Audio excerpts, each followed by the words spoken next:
বিসমিল্লাহির রহমানির রহিম। যুবদলের 47তম প্রতিষ্ঠা বার্ষিকীতে আগত অতিথিবৃন্দ, আমার সম্মুখে কালিহাতী উপজেলার বিভিন্ন গ্রাম, বিভিন্ন প্রান্ত থেকে যুবদলের প্রতিষ্ঠা বার্ষিকী উদযাপন উপলক্ষে আগত ভাই ও বোনেরা, সবাইকে সালাম জানিয়ে আমি দুই চারটি কথা বলব। সময় অত্যন্ত কম, আমার পরেও বক্তা আছে, কাজে আমি সময় নেব না।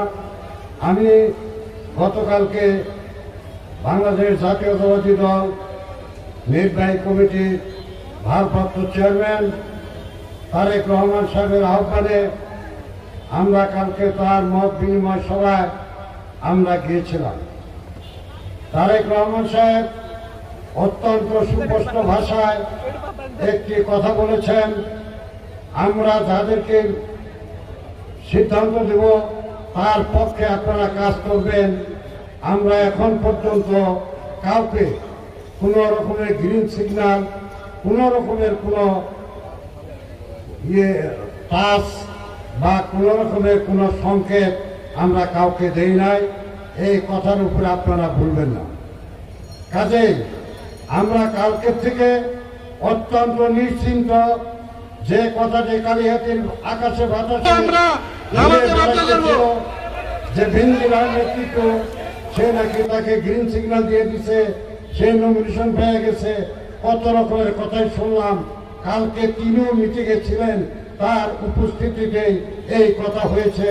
অতএব আমরা ধরে নিতে পারি বাংলাদেশ জাতীয়তাবাদী দল কালিহাতী উপজেলা কোন প্রতিনিধিকে কোন রকমের গ্রিন সিগন্যাল দেয় নাই, দেওয়া হয় নাই।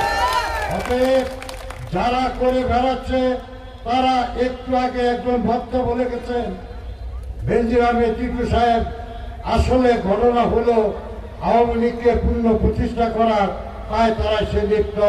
অতএব সেই ব্যক্তি লোকদেরকে কথাবার্তার উপরে আস্থা না রাখার জন্য আমি আহ্বান করছি। আমি সংগ্রামী ভাইয়েরা, আপনাদের সম্মুখে আর একটি কথা বলে আমি বিদায় নেব।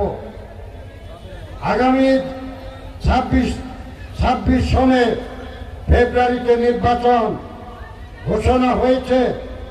এই ঘোষণাকে কেন্দ্র করে বাংলাদেশে অভ্যন্তরে এবং আন্তর্জাতিকভাবে কঠিন ষড়যন্ত্রের মধ্যে আমরা অবস্থান করছি।